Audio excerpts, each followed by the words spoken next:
Now, for more analysis on the economic situation and outlook for cooperation among ASEAN countries, we're joined by Richard Heydarian, author of Asia's New Battlefield and the Rise of Duterte. Welcome to the show. Pleasure. So talk about what you see as the key progress this group has made at this year's summit. Well, I mean, on one hand, at least we have much more clarity about where the Code of Conduct negotiations are going. Now we know that there's not going to be a breakthrough by the end of this year, although now finally we have a single draft of the Code of Conduct. So we're looking at probably 2021 as the final date before we come up with the kind of a Code of Conduct in the South China Sea. In terms of negotiations of RCEP, the Regional Comprehensive Economic Partnership, it seems, again, we're not going to have a complete breakthrough by end of this year, but by early next year, probably we're going to have an idea of what is going to be the final document looking like. So it seems so far there's more improvement in terms of negotiation of a free trade agreements rather than the rules of the road there in the South China Sea. And I think this is also a reflection of the fact that with the Trump administration pushing forward with the very protectionist kind of agenda and imperiling the global economic order, there's now greater urgency on the part of Asia-Pacific countries, together with China, to keep up that order and to push for kind of more comprehensive free trade agreements that will undergird greater economic integration and interaction among countries in this part of the world. So let's break down some of these issues, starting, of course, with this territorial dispute in the South China Sea. We know that plans to get this code of conduct on the table have been in discussions for a while now. How important is it to settle these discussions in a way that allows the group to continue in terms of it overshadowing broader discussions for the region? Yeah, I mean, the idea of a code of conduct actually came as early as 1997, 1998 among ASEAN countries.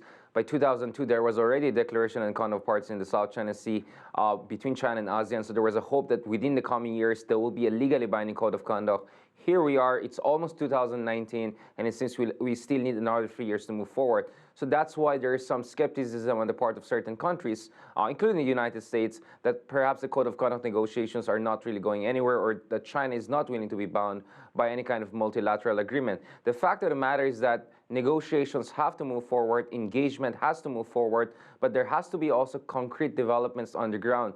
That is why one of the proposals that is coming out is, while the negotiations of Code of Conduct are happening, there should be also a freeze on militarization, reclamation, or any kind of coercive actions, not only by China, but by any country. So for instance, Mahathir, Prime Minister Mahathir of Malaysia, has been pushing for demilitarization by all sides, not only the part of China, but also calling on the United States and other Western countries not to conduct aggressive actions in the area. Right. So I think it's good for ASEAN to also discuss that possibility and other confidence-building measures.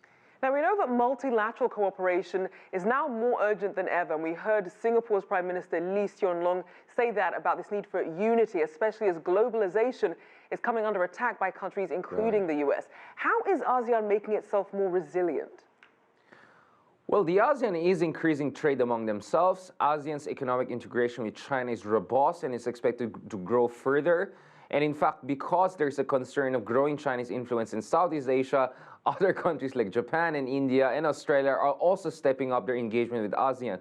So ASEAN is actually in the center, or kind of a pivot of all of this kind of charm offensive and greater economic integration initiatives being put forward by all of these countries. So ASEAN is not really worried in terms of that per se. What ASEAN is worried about is a kind of a new Cold War and greater trade wars between US and China that may disrupt the regional trade linkages and vertically integrated production networks, because what happens in China is related to what happens in Malaysia, Japan, and the Philippines, because this is an integrated production network. So when US attacks China, it affects everyone in the region. That's where ASEAN is really worried.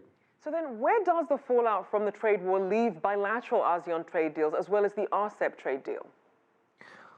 Well, the bilateral and RCEP trade deals are much less ambitious in the sense that they go for low-hanging fruits like tariff rates.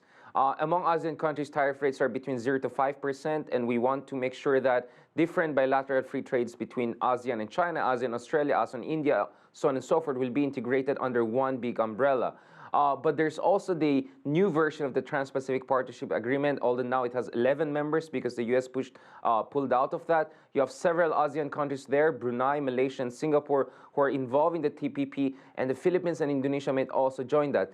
That agreement is a little bit more ambitious because it doesn't only look at reduction of tariffs, it also looks at introduction of new labor standards, introduction of a stricter regulation of intellectual property rights. So you have multiple initiatives, some more ambitious, some less ambitious, some gold standard, some silver standard, and ASEAN seems to be at the middle of all of that. So in a way, ASEAN actually has become an important engine of economic integration, although on geopolitical issues like South China Sea, we're yet to see a major breakthrough.